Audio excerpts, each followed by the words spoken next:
Someone from South America has landed right in the middle of India's political battlefield. A hairdresser and content creator from Brazil was stunned when her photograph, which was taken years ago reportedly, suddenly flashed across Indian news channels during a press conference by the Congress leader Rahul Gandhi. Rahul Gandhi held up her photo while alleging massive voter fraud in the Haryana elections. He claimed the same woman's image appeared 22 times in the voter list of the assembly seat there under names like Seema, Saraswati, Sweetie, Rashmi.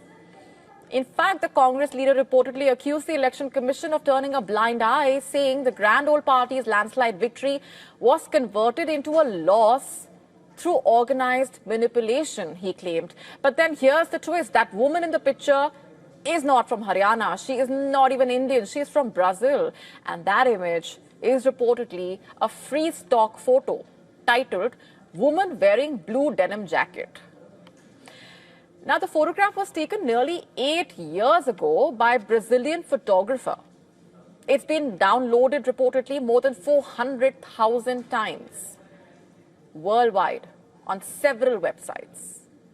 The woman, Larissa, told a Brazilian outlet reportedly that she posed for the picture to help a friend build his portfolio, and she never imagined her face would end up at the heart of a political storm in India. Back in India, that storm is raging during the Bihar Assembly polls, with the Union Minister Kiren Rijiju hitting back at Rahul Gandhi, saying he is, quoting, hiding his failures by raising irrelevant issues, quote unquote. The minister also mocked Rahul Gandhi's timing, questioning why he's talking about Haryana while Bihar is heading to the polls. He says there is nothing left for the Congress member of parliament in Bihar. It's not the first time Rahul Gandhi has raised allegations of what he calls vote chori or ballot theft. He made similar claims, remember, before in Maharashtra and Karnataka. The Election Commission had dismissed those accusations. So far, no probe has been ordered into any of them. From a photo shoot in Brazil to a voter list in Haryana, and how a headline across India, a simple picture has become the face of this controversy. On to France now. It's facing renewed debate over secularism and religious symbols after schoolgirls wearing hijabs visited the National Assembly. Right-wing politicians, including National Rally president, condemned the visit, with Bardella saying that if his party ever comes to power, such attire would be banned nationwide. While hijabs are already prohibited in French public schools, they remain permitted elsewhere. Unlike niqabs, which cover the entire face and are banned in public places, the Assembly president condemned what she described as ostentatious religious symbols in the galleries. She said it was unacceptable for children to wear such signs in the very chamber where France's 2004 law on secularism in schools was passed. Also adding that authorities must exercise vigilance to ensure such situations do not occur again. She called it a matter of Republican consistency. However, critics argue her response misinterprets France's principle of secularism. The Green Party leader, meanwhile, accused authorities of Islamophobia, noting that the Assembly's ushers are strict and would not have allowed the girls to enter if it had been explicitly forbidden. Some observers also pointed to a perceived double standard, noting that men have been seen wearing Jewish skull caps in the assembly corridors without controversy, and according to the assembly rules, visitors must dress appropriately, remain seated and stay silent while observing debates. But wearing religious clothing is not explicitly prohibited.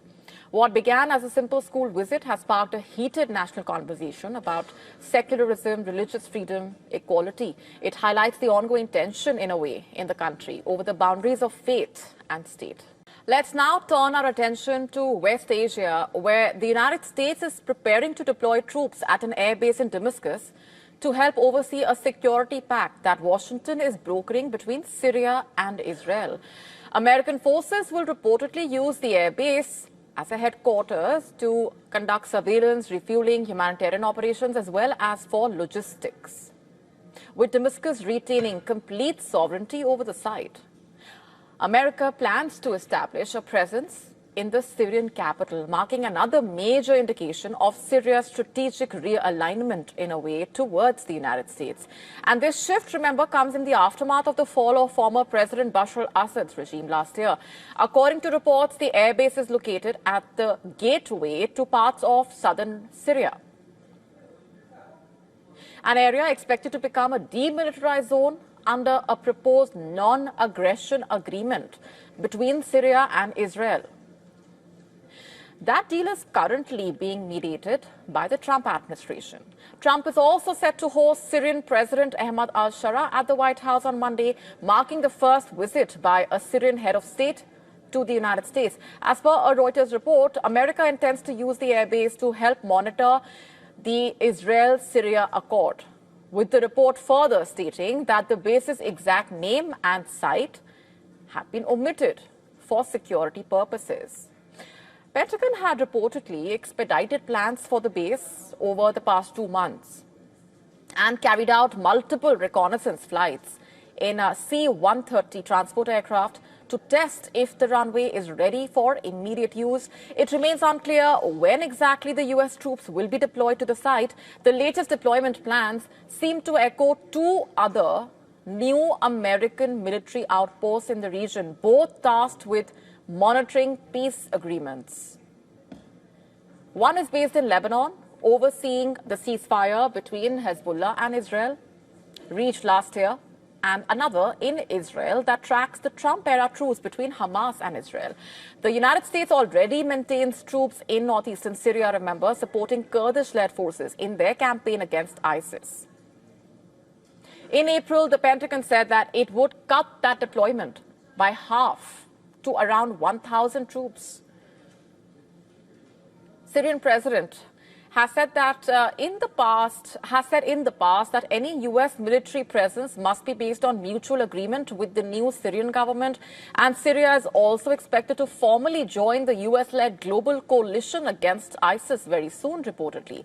Washington has been working for months to finalize a security framework between Syria and Israel, 2 countries that have been bitter adversaries for decades. And the United States had reportedly aimed to announce this agreement during the United Nations General Assembly in September, but negotiations reportedly stalled at the last minute. According to Reuters, Washington is pressuring Damascus to finalize the deal before year's end, and possibly before al-Shara's upcoming visit to the White House. At a time when both Russia and the United States are weighing the possibility of resuming nuclear tests, the U.S. and its European allies are reportedly mobilizing on an unprecedented scale against Russian president by deploying next-generation missile systems and AI-powered drone defenses.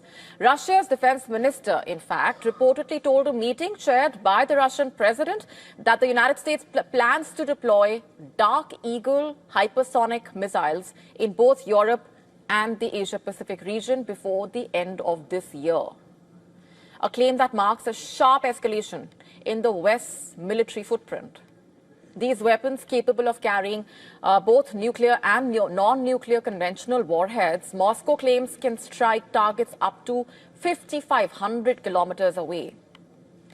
If stationed in Germany, Moscow claims these missiles could reach central Russia in as little as 6 to 7 minutes, a capability that raises the stakes for both sides. And it's important to note here that according to the U.S., Dark Eagle missiles have a range of around 2,700 kilometers. The Russian defense minister also claimed that last month, U.S. forces carried out a large-scale military exercise that included a simulated preemptive nuclear strike on Russian territory. And at the same time, several NATO members in Europe are racing to build what some officials are calling an AI-powered drone wall. The effort basically follows a series of unexplained drone incursions that have violated NATO airspace, especially in recent months. Poland and Romania are now among the first to reportedly deploy the new American-made system, a compact truck-mounted platform that uses artificial intelligence to identify and intercept drones even when communications are jammed. NATO military officials are saying Denmark will also receive the system soon as part of a broader effort to strengthen the alliance's eastern defenses, basically. And for Poland, the urgency of these weapons reportedly became apparent after reports surfaced that around 20 drones, allegedly of Russian origin, entered its airspace in early September. The incident forced multi-million-dollar NATO fighter jets into the air to chase down cheap drones costing a fraction of that amount.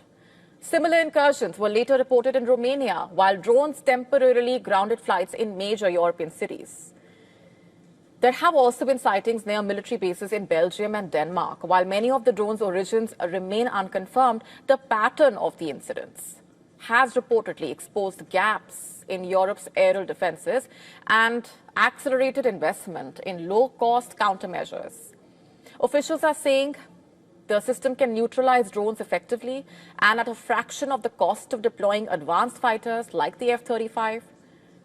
As both sides, the West and Russia, continue to modernize their arsenal with hypersonic missiles and AI-powered defenses on one side, and Putin unveiling a new generation of nuclear superweapons meant to cement Russian dominance through the 21st century. On the other hand, the world is watching a new era of military technology unfold amid the heightened tensions similar to those witnessed during the Cold War era.